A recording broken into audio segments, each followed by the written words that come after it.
Hey guys, जितने भी बच्चों ने border road organisation multi skilled worker driver engine statics के लिए फॉर्म अप्लाई किया है, उन सभी बच्चों के लिए बेस्ट कंटेंट के साथ क्लासेस चल रहा है। तो अगर आप चैनल पे नए हो तो चैनल को सब्सक्राइब कर लेना और टेलीग्राम ग्रुप भी जरूर ज्वाइन कर लेना, ताकि कोई भी नोटिफिकेशन या इन्फॉर्मेशन वगैरह देना हो तो आप लोगों को सबसे पहले दे सकूँ, क्योंकि अब जल्दी एडमिट कार्ड वगैरह आप लोगों का इशू होने वाला है। तो आप लोगों को एक एक नोटिफिकेशन स्टेप बाय स्टेप सब कुछ क्लियर करता चलूँगा, ताकि आप लोगों को कोई प्रॉब्लम ना हो। इससे पहले हमने 800 प्लस क्वेश्चन कर लिया है, इससे आगे हम डेली 50 क्वेश्चन कर रहे हैं, ठीक है। तो अगर इससे पहले के आप लोगों ने क्वेश्चन नहीं देखा है तो आप लोग जरूर देख लीजिएगा, क्योंकि बहुत ही इंपॉर्टेंट ये सारे क्वेश्चन हैं। और आप लोगों के लिए एमसीक्यू क्वेश्चन लाना है। अपना यूट्यूब फैमिली भी 600 से प्लस अपना हो चुका है, जल्द ही अपना 1000 अपने यूट्यूब फैमिली को पहुंचाओ यार, ताकि आप लोगों को एक नया अच्छे कंटेंट के साथ एक 2000 प्लस क्वेश्चन करवाने वाला हूँ, वो भी बिल्कुल फ्री में। तो जितना जल्दी आप 1000 कंप्लीट करवाओगे उतना जल्दी ये क्वेश्चन करवाने वाला हूँ। वरना अगर आप लोग जिस तरीके से तैयारी कर रहे हो तो आप तैयारी करो, क्योंकि आप लोग अगर रिस्पॉन्सिबिलिटी नहीं है, आपको अगर नहीं करना है कोई दिक्कत नहीं है, लेकिन अगर आप लोग चाहते हो कि 2000 प्लस क्वेश्चन करवाऊँ तो बिल्कुल करवाऊँगा, लेकिन आप लोगों को पहले 1000 यूट्यूब फैमिली पहुँचाना होगा, ठीक है। क्योंकि आप लोगों से मैंने इतना करवा चुका हूँ, 1 रुपये मैं आप लोगों से चार्ज नहीं कर रहा हूँ इतना कहीं, और लोग पे ले रहे हैं, आप लोगों से पेमेंट ले रहे हैं, ठीक है। लेकिन मैं बिल्कुल फ्री करवा रहा हूँ, तो आप लोग अगर इतना रिस्पॉन्सिबिलिटी नहीं ले सकते हो तो आप जिस तरीके से तैयारी कर रहे हो करते रहो, मेरे को जितना हो पाता है मैं आप लोगों को करवा रहा हूँ, ठीक है। ये 8 से 9 प्लस क्लासेस और आप लोगों का ये क्वेश्चन होके रहेंगे। इसके बाद फिर ये क्लासेस ख़त्म हो जाएगा। उसके बाद फिर अगर आप चाहते हो तो एडमिट कार्ड आने से पहले आप लोग 1000 प्लस करवाओ अपने यूट्यूब फैमिली को, फिर हम करेंगे सबके साथ अपना एमसीयू टाइप का क्वेश्चन, ओके। चलो स्टार्ट करते हैं। गियर कठिनता से पढ़ते हैं, इसका क्या क्या कारण हो सकता है। इससे पहले का हमने ये सारे क्वेश्चन कर लिया, वो भी क्वेश्चन आप लोग पिछले क्लासेस का देख लेना, ठीक है। प्लेलिस्ट का लिंक आपको वीडियो के डिस्क्रिप्शन में मिल जाएगा, और चैनल के प्लेलिस्ट में भी आप लोगों का अलग से इसका एक प्लेलिस्ट बना हुआ है। तो गियर कठिनता से पड़ता है, उसका क्या क्या कारण हो सकता है। या तो गियर सेलेक्टर मैकेनिज्म खराब होगा तो गियर हार्ड लगता है, ठीक है। या तो गियर के दांते टूटे होंगे, क्लच पूरी तरीके से डिसंगेज नहीं हो पाता है, या फिर लुब्रिकेशन में कमी होगी तब भी हार्ड लग रहा है। मेन शाफ्ट में स्प्लाइन खराब हो गए हो तब भी क्या होता है, गियर हार्ड लगता है, ठीक है।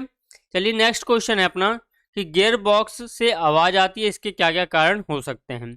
तो गियर बॉक्स के बेयरिंग या तो खराब होंगे, या फिर गियर बॉक्स शाफ्टों का अलाइनमेंट खराब होगा, या फिर गियर बॉक्स इंजन की सीध में नहीं होगी, ठीक है। जो गियर बॉक्स इंजन से क्या होगा, अगर थोड़ा टेढ़ा भी होगा तो क्या होगा, ये इंजन से अच्छे से कनेक्ट नहीं हो पाता है। इसके बाद क्या होगा कि गियर के दांते टूटे होंगे, या फिर लुब्रिकेशन की कमी, या फिर सिंक्रोनाइजर रिंग का टूट जाना या कट जाना होता है, जिसके कारण आपका क्या होगा कि गियर से जब भी गियर लगाएंगे तो आवाज करता है। चलिए नेक्स्ट क्वेश्चन है अपना कि गियर निकल जाता है, उसके क्या क्या कारण हो सकते हैं। तो गियर बॉक्स इंजन के सीध में नहीं हो, ठीक है। गियर के दांते या तो घिस गए हो, ठीक है। सिलेक्टर मैकेनिज्म स्प्रिंग क्या होगा, टूटा हो सकता है। गियर लिंकेज का एडजस्टमेंट ठीक नहीं होगा, या फिर गियर टेढ़े लगेंगे। प्राइमरी या मेन शाफ्ट बेयरिंग खराब होगा, ठीक है। चलिए नेक्स्ट क्वेश्चन है अपना कि गियर बॉक्स से तेल लीक कर रहा है, इसका क्या क्या कारण हो सकता है। तो अगर गियर बॉक्स से तेल लीक कर रहा है तो ड्रेन प्लग अपना या तो हमने अच्छे से नहीं कसा होगा, या फिर उसका चूरी खराब हो गया होगा, ठीक है। नेक्स्ट है कि ड्रेन प्लग का वाशर कटा हो सकता है। टॉप कवर गैस्केट किट कटी होना, या फिर बोल्ट ढीले हो सकते हैं। गियर बॉक्स ऑयल सील कटी हो सकती है, या फिर गियर बॉक्स के मात्रा से अधिक तेल होगा, क्योंकि जितना हमें टॉपअप करने का एक लिमिट होता है उससे हम अधिक तेल अगर टॉपअप कर देंगे तो भी क्या होगा, लीक होने का चांस रहता है। गियर बॉक्स हाउसिंग में या तो कहीं क्रैक हो या छेद हो सकता है, ठीक है। चलिए ये गियर बॉक्स के बारे में हमने पूरा पढ़ लिया। अब यूनिवर्सल जॉइंट व प्रोपेलर शाफ्ट के बारे में पढ़ रहे हैं, क्योंकि ये सारे क्वेश्चन हम व्हीकल मैकेनिक और MSWDS को ध्यान में रखते हुए कर रहे हैं, ठीक है। ये आप लोगों के लिए बहुत ही इम्पोर्टेंट है एमसीक्यू क्वेश्चन करने के लिए। तभी आप ये लोग, अगर आप लोगों का ये सारे क्वेश्चन क्लियर रहेगा तो आप लोग एमसीक्यू बड़े अच्छे तरीके से, इजीली तरीके से सॉल्व कर पाओगे, और आप लोग का एक एक पॉइंट क्लियर रहेगा, एक एक क्लियरिटी रहेगी हर टॉपिक से, अगर आपने ये सारे क्लासेस कर लिया तो। चलिए नेक्स्ट क्वेश्चन, यूनिवर्सल जॉइंट व प्रोपेलर शाफ्ट के बारे में अब टॉपिक पढ़ते हैं। तो पहला क्वेश्चन है अपना कि यूनिवर्सल जॉइंट का कहाँ प्रयोग किया जाता है। तो गियर बॉक्स के मेन शाफ्ट व प्रोपेलर शाफ्ट को जोड़ने के लिए, ठीक है, यूनिवर्सल जॉइंट या डिफरेंशियल से किसी के लिए यूनिवर्सल जॉइंट का प्रयोग किया जाता है। ठीक है, एक तो अपना कहाँ होता है, मेन शाफ्ट व प्रोपेलर शाफ्ट को जोड़ने के लिए, तथा प्रोपेलर शाफ्ट का संबंध डिफरेंशियल से करने के लिए यूनिवर्सल जॉइंट का प्रयोग किया जाता है। ओके, नेक्स्ट क्वेश्चन है यूनिवर्सल जॉइंट का प्रयोग क्यों किया जाता है। तो गियर बॉक्स तथा डिफरेंशियल के एक लाइन में ना होकर कोण में फिट कर रहते हैं, इसके लिए अतिरिक्त सड़क के झटकों दोनों के बीच की दूरी व कम अधिक कभी होती रहती है। ऐसा अवस्था में गियर बॉक्स द्वारा सरलता से डिफरेंशियल तक शक्ति को पहुंचाने या इसके लिए यूनिवर्सल जॉइंट उसके साथ स्लिप जॉइंट का भी प्रयोग किया जाता है, ताकि जितने भी झटके लगते हैं तो उससे क्या होगा जब अपनी गाड़ियां रोडों पे चलती है तो यूनिवर्सल जॉइंट क्या होता है, एक तरीके से कपलिंग का काम करता है। ठीक है, वो 90 डिग्री या 45 डिग्री पे कहीं भी रोटेट हो सकता है या मुड़ सकता है, इसलिए वहाँ पे यूनिवर्सल जॉइंट यूज किया जाता है। वरना अगर हमारा सीधा शाफ्ट रहेगा तो वहाँ पे क्रैक होने का डर रहता है या फिर टूटने का भी डर हो सकता है, लेकिन यूनिवर्सल जॉइंट रहता है तो मूव ऑन करता रहता है। ठीक है, चलिए नेक्स्ट क्वेश्चन है यूनिवर्सल जॉइंट किस आधार पर बनाए जाते हैं। तो यूनिवर्सल जॉइंट जो होता है मनुष्य की हड्डियों की प्रकृति जोड़ों के आधार पर बनाए जाते हैं। ये क्वेश्चन बड़ा ही इंपॉर्टेंट है, हर बार ये बीआरओ के पेपर में देखने को मिलता है कि यूनिवर्सल जॉइंट क्या होता है, किसके आधार पर बनाया जाता है। तो मनुष्य की हड्डियों की प्रकृति जोड़ों के आधार पर यूनिवर्सल जॉइंट को देखकर बनाया गया। ठीक है, चलिए नेक्स्ट क्वेश्चन है यूनिवर्सल जॉइंट कितने प्रकार के होते हैं। तो क्रॉस या yoke type universal joint, port type universal joint, rubber coupling type universal joint और बॉल टाइप यूनिवर्सल जॉइंट मुख्य ये मेन होते हैं। तो अब क्रॉस टाइप के बारे में थोड़ा जान लेते हैं कि क्रॉस टाइप यूनिवर्सल जॉइंट किस प्रकार का होता है। तो इस प्रकार के यूनिवर्सल जॉइंट का प्रयोग सबसे अधिक होता है। इसमें निम्न भाग होते हैं, क्या क्या होता है इसमें, ड्राइविंग फ्लैंज योक होता है, स्लाइडिंग योक, स्पाइडर क्रॉस या टूनियन, स्पाइडर बेयरिंग, ग्रीस निप्पल जिससे हम ग्रीस जिसके थ्रू यूनिवर्सल जॉइंट में डालते हैं। ठीक है, लॉक सर्कलिप या स्नैप रिंग होता है। चलिए नेक्स्ट क्वेश्चन है अपना कि क्रॉस टाइप यूनिवर्सल जॉइंट की बनावट किस प्रकार की होती है। तो क्रॉस टाइप यूनिवर्सल जॉइंट के मेन शाफ्ट के पिछले सिरे पर स्प्लाइंसों पर ड्राइविंग फ्लैंज योक क्या होता है, चढ़ा रहता है। प्रोपेलर शाफ्ट के पिछले सिरे पर स्लाइडिंग योक क्या होता है, फिट रहता है। यह दोनों योकों के क्रॉस या स्पाइडर क्या होता है, फिट किए जाते हैं। और क्रॉस के चारों तरफ एक कैप के अंदर निडल रोलर बेरिंग फिट किया जाता है। कैप के योक को लॉक रिंग द्वारा लॉक किया जाता है। कैप के ऊपर डस्ट बूट क्या होता है, पहनाए जाते हैं। क्रॉस के बीच ग्रीस निप्पल लगा रहता है, जहां निडल रोलर द्वारा ग्रीस निप्पल पहुंचाने की व्यवस्था रहती है। इस प्रकार के विभिन्न भागों को जोड़कर क्रॉस टाइप यूनिवर्सल जॉइंट क्या होता है, इसमें तैयार किया जाता है। ठीक है, चलिए नेक्स्ट क्वेश्चन है अपना क्रॉस टाइप यूनिवर्सल जॉइंट के क्या लाभ हैं। तो ये फ्लेक्सिबल पावर ट्रांसमिशन द्वारा सरलता से क्या होता है, इसका कार्य करता है। एक भाग की खराबी के समय केवल उस भाग में ही बदला जा सकता है। मेंटेनेंस सरल है। यह 45 कोण पर सरलता से क्या होता है, शक्ति संचालन कर सकता है। ठीक है, ये क्वेश्चन देख लीजिए, ये 45 डिग्री, ये भी आप लोगों को क्वेश्चन पूछा जाता है कि क्रॉस टाइप यूनिवर्सल जॉइंट जो होता है वो कितने डिग्री पे अपना पावर ट्रांसमिशन करता है। तो 45 डिग्री पे ये सरलता से क्या होता है, पावर को ट्रांसमिशन करता है। ठीक है, चलिए नेक्स्ट क्वेश्चन है कि क्रॉस टाइप यूनिवर्सल जॉइंट के रखरखाव के लिए किन किन बातों का ध्यान रखना आवश्यक है। तो समय समय पर ग्रीस निप्पल में ग्रीस भरें, डस्ट बूट सदा लगे रहे, निडल रोलर बेरिंग घिसने पर उन्हें क्या होता है, बदल देना चाहिए। ग्रीस निप्पल का छिद्र बंद हो जाए तो उसे साफ करके लगाना चाहिए। ठीक है, नेक्स्ट क्वेश्चन है सामान्य प्रोपेलर शाफ्ट के साथ कितने यूनिवर्सल जॉइंट प्रयोग किए जाते हैं। तो सामान्य रूप से 2 यूनिवर्सल जॉइंट प्रयोग किया जाता है अगर कोई नॉर्मल प्रोपेलर शाफ्ट हम यूज कर रहे हैं, परंतु अधिक लंबी प्रोपेलर शाफ्ट के बीच में एक ही यूनिवर्सल जॉइंट का प्रयोग किया जाता है। ठीक है, ये ध्यान रखना है आप लोगों को। नेक्स्ट क्वेश्चन है अपना कि क्या 4 व्हील ड्राइव गाड़ी में अगली प्रोपेलर शाफ्ट के साथ यूनिवर्सल जॉइंट प्रयोग किया जाता है। तो 4 व्हील ड्राइव में जो होता है प्रोपेलर शाफ्ट के साथ आगे व पीछे यूनिवर्सल जॉइंट दोनों साइड प्रयोग किया जाता है। ठीक है, ताकि दोनों को कनेक्ट करने के लिए यूनिवर्सल जॉइंट लगा के प्रोपेलर शाफ्ट को लगाया जाता है। नेक्स्ट क्वेश्चन है कि यूनिवर्सल जॉइंट प्रयोग मोटर गाड़ी में कहाँ इसका प्रयोग किया जाता है यूनिवर्सल जॉइंट का। तो कुछ मोटर गाड़ियों में स्टीयरिंग शाफ्ट के साथ, रियर एक्सल में भी और यूनिवर्सल जॉइंट का प्रयोग क्या किया जाता है। ठीक है, प्रोपेलर शाफ्ट के अलावा यहाँ पे क्या कहाँ किया जाता है, स्टीयरिंग शाफ्ट और रियर एक्सल में। चलिए नेक्स्ट क्वेश्चन है कि पोर्ट टाइप यूनिवर्सल जॉइंट किस प्रकार का होता है। तो इसमें एक ट्यूब के पोर्ट पर एक ब्लॉक क्रॉस पिन लगी रहती है। पोर्ट के ब्लॉक के लिए दो खांचे क्या होता है, कटे रहते हैं, जिससे गोली तथा ब्लॉक साइड कर सकते हैं। इसके प्रयोग अब क्या होता है, आजकल नहीं किया जाता है पोर्ट टाइप यूनिवर्सल जॉइंट का। ठीक है, नेक्स्ट क्वेश्चन है कि rubber coupling type universal joint किस प्रकार का होता है। तो इस प्रकार का यूनिवर्सल जॉइंट एक कपलिंग का इसमें क्या होता है, प्रयोग किया जाता है। कपलिंग के फ्लैंजों में बोल्टों में क्या होता है, सुराख बने होते हैं। दोनों फ्लैंज के बीच एक पैड क्या होता है, फिट किया जाता है। उसको फिर क्या किया जाता है, बोल्टों के थ्रू टाइट किया जाता है। ठीक है, और ये रबर कपलिंग टाइप का जो यूनिवर्सल जो जॉइंट होता है, ये अधिकतर ऑटो वगैरह, ऑटो रिक्शा वगैरह आपने देखा होगा, उन सब में ये सब प्रयोग किया जाता है। ठीक है, नेक्स्ट क्वेश्चन है कि बॉल टाइप यूनिवर्सल जॉइंट किस प्रकार का होता है।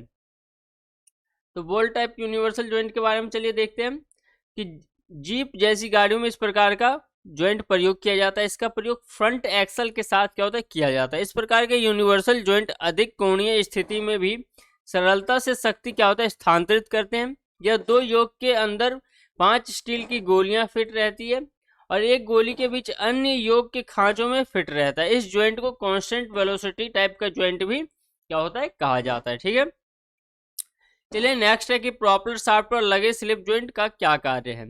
तो मोटर गाड़ी के लिए rear axle housing rod spring के कारण ऊपर से नीचे होती रहती है। परिमाण स्वरूप गियर बॉक्स डिफरेंशियल की दूरी क्या होता है, घटती बढ़ती रहती है। इसकी पूर्ति के लिए प्रॉपेलर शाफ्ट के सिरे पर एक स्लिप जॉइंट की भी क्या होता है, व्यवस्था रहती है। ठीक है, नेक्स्ट क्वेश्चन है अपना, प्रॉपेलर शाफ्ट का कार्य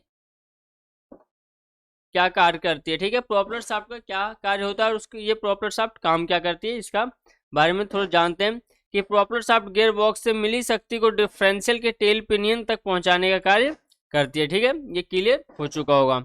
नेक्स्ट क्वेश्चन है, प्रॉपेलर शाफ्ट की क्या क्या विशेषताएं होती है। तो पर्याप्त मजबूत हो और किसी का उस पर क्या होता है, काफी लोड पड़ा रहता है।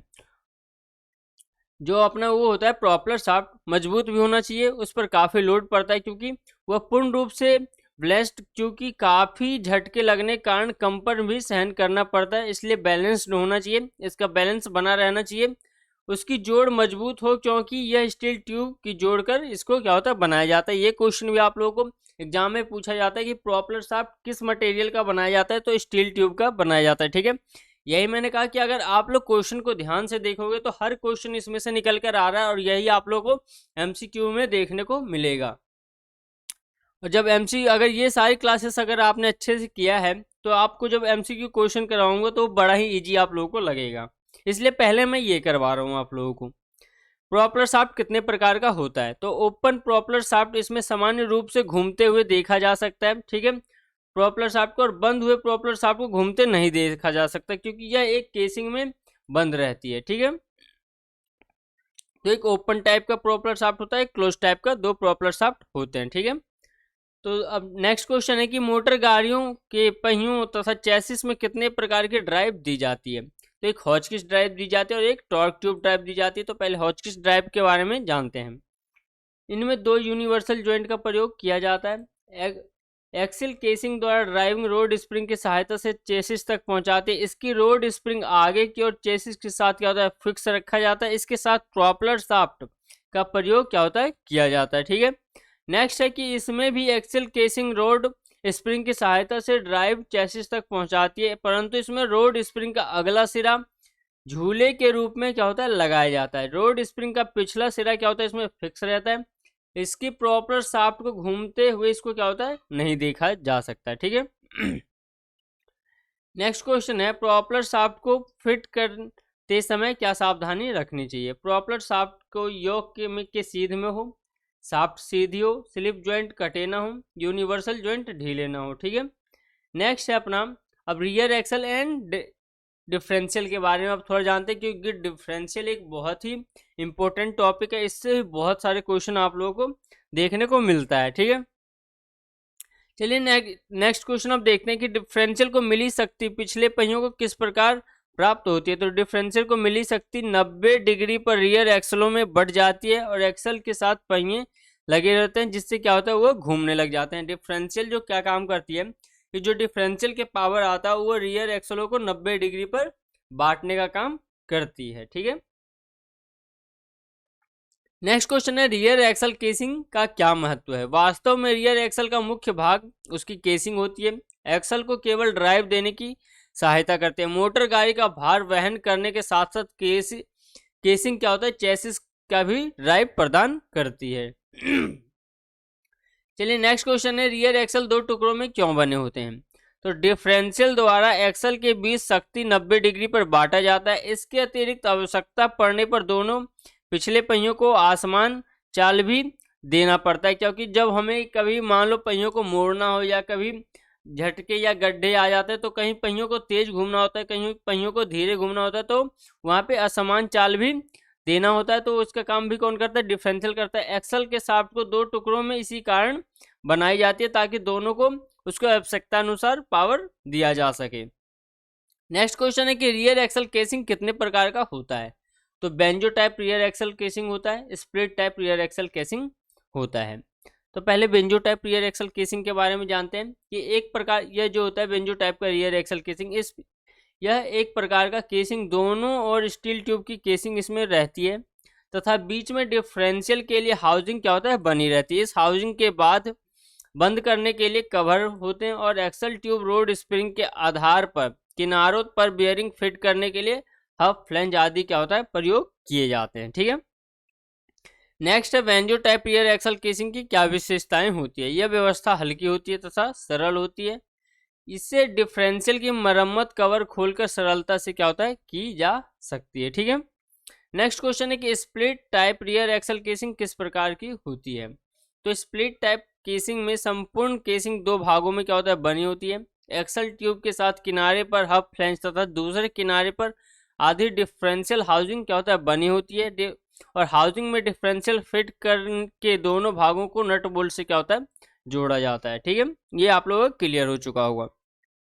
नेक्स्ट क्वेश्चन है अपना कि split type rear axle casing में क्या क्या कमियां होती है। तो यह भार में बहुत अधिक होता है और डिफरेंशियल मरम्मत करते समय क्या होता है, असेंबली के ही मोटर गाड़ी को अलग इससे क्या होता है, करना होता है।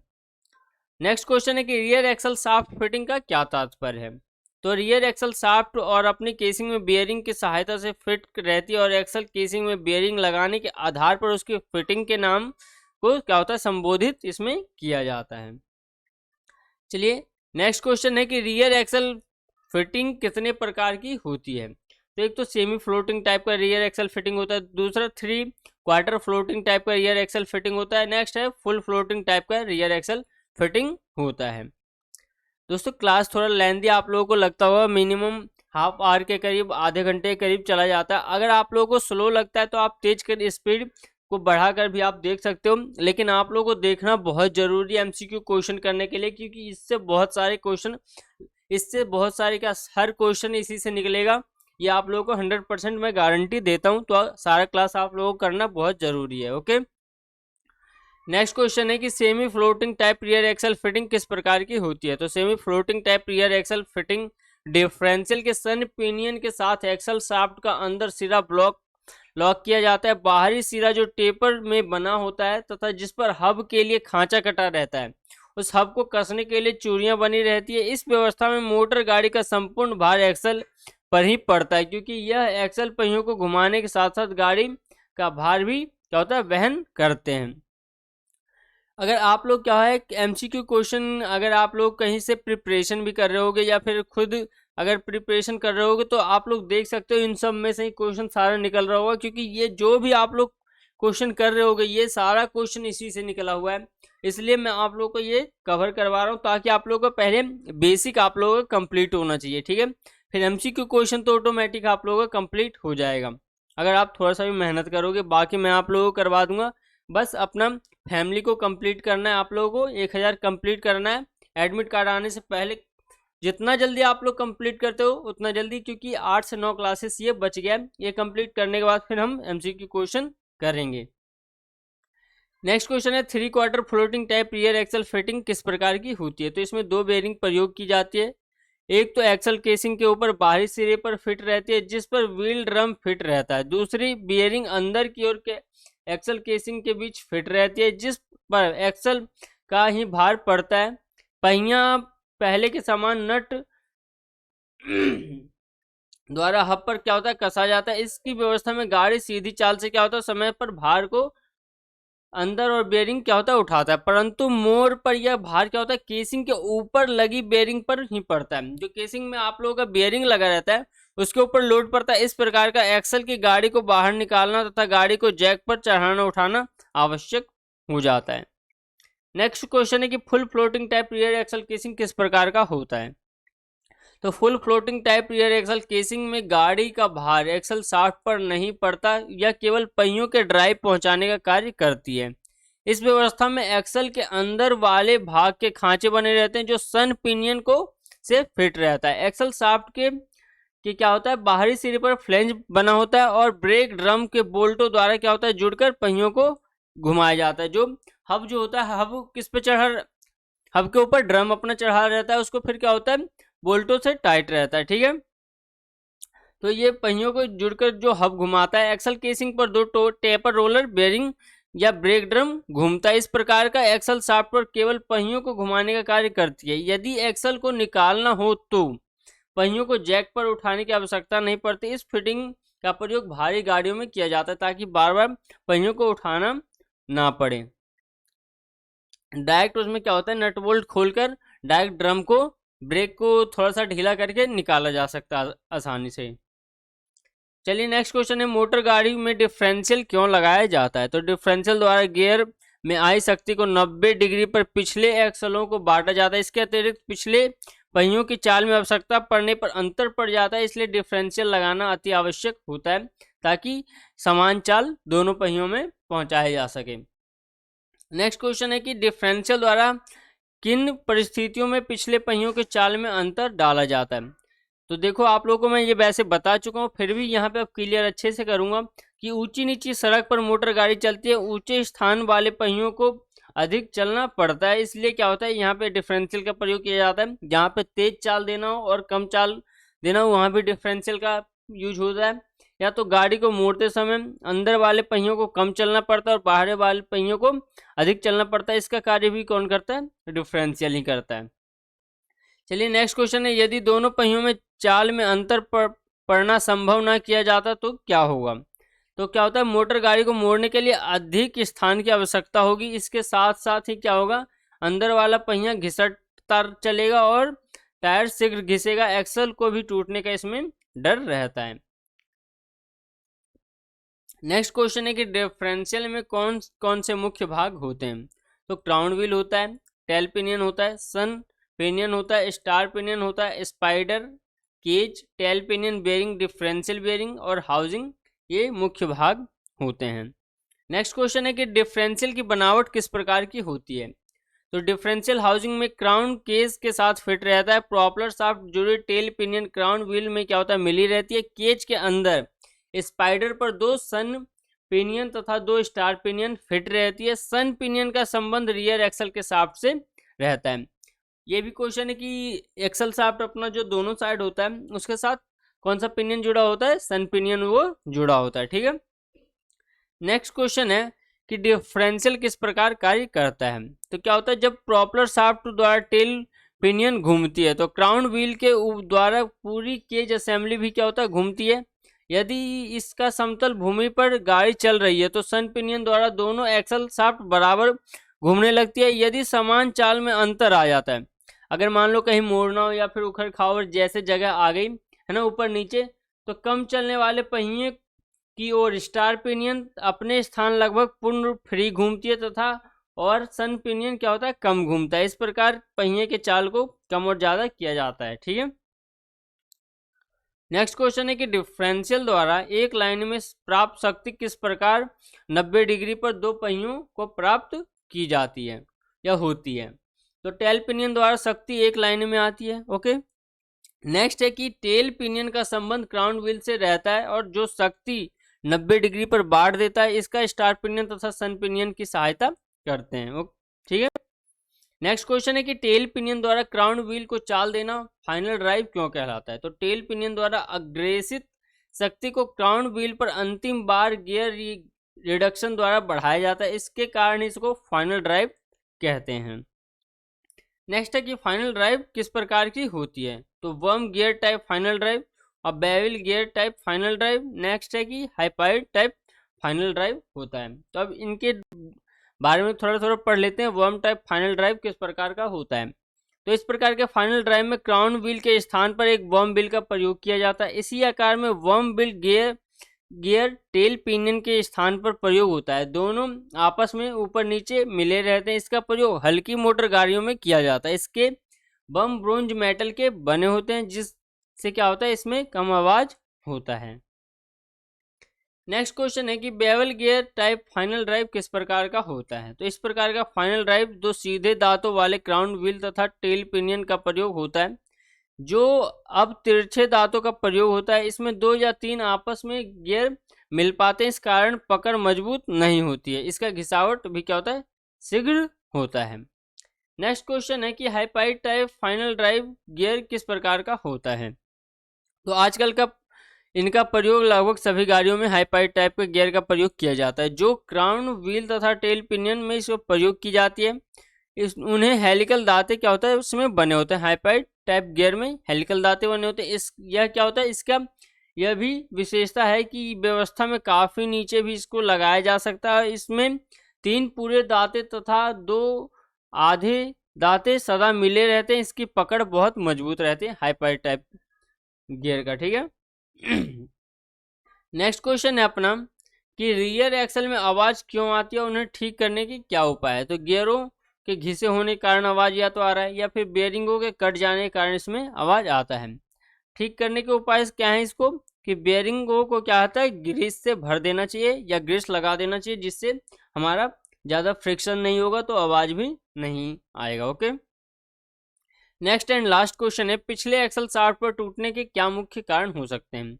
तो उचित ग्रेड का लुब्रिकेशन में अगर कमी होगा तब टूटने का डर रहता है। एक्सल शाफ्ट पर गंदगी जमा होना, एक्सल पर क्षमता से अधिक लोड पड़ना, लोड अगर क्षमता से अधिक डाल रहे हो, ओवरलोड कर रहे हो, इस कारण भी हो सकता है। अन्य सहायक भागों को भी निम्न स्तर का होना, ये पिछले एक्सल को टूटने का मेन कारण। तो आज भी हम 50 क्वेश्चन कंप्लीट कर चुके हैं। डेली हम 50 क्वेश्चन कर रहे हैं। अब मुश्किल से 7 से 8 क्लास और रह गया। इसके बाद फिर एमसीक्यू क्वेश्चन करेंगे, और जल्द से जल्द आप 1000 अपने यूट्यूब फैमिली को कंप्लीट करवाओ, तभी आप लोगों को मैं करवाऊंगा, क्योंकि आप लोग भी कुछ रिस्पॉन्सिबिलिटी लो। आप लोगों के लिए अगर मैं इतना मेहनत करता हूँ, आप लोगों से बस क्या मांगता हूँ, एक सब्सक्राइब कर दो या फिर वीडियो को लाइक कर दो। आप वो लोग, आपसे ये भी नहीं हो पाता है। तो दोस्तों, अगर कोई रिस्पॉन्सिबिलिटी अपने तरफ से 100% दे रहा है, तो आप लोगों को भी देना चाहिए। चलिए फिर मिलते हैं नेक्स्ट वीडियो में। और आप लोगों के लिए जीके का भी पोर्शन मैं तैयार कर रहा हूँ, ताकि आप लोग कंप्लीट तैयारी करवा सकूँ। इतना अगर आप लोगों के लिए मैं कर सकता हूँ, तो आप लोगों को यार लाइक करने में पता नहीं क्या होता है, जबकि आप लोगों को लाइक करने में आप लोगों से कुछ चार्ज नहीं लगता है, ठीक है। तो लाइक वीडियो कर देना, और बच्चों तक भी शेयर करो, जितने भी आप लोगों के पास ग्रुप हैं, ताकि आप लोगों को फ्री में कंटेंट दिया जा सके, और फ्री से फ्री आप लोगों को करने की कोशिश करूं। बाकी और चैनल वालों ने मुझे कुछ बताया था, लेकिन वो मैं आप लोगों को नेक्स्ट कभी वीडियो में बताऊंगा। मैं हर चीज़ शेयर नहीं करना चाहता आप लोगों से, क्या यार, बस अपनी फैमिली है, उसको बस जितना जितना हो सके मैं देने का कोशिश कर रहा हूँ। चलिए मिलते हैं नेक्स्ट वीडियो में। धन्यवाद।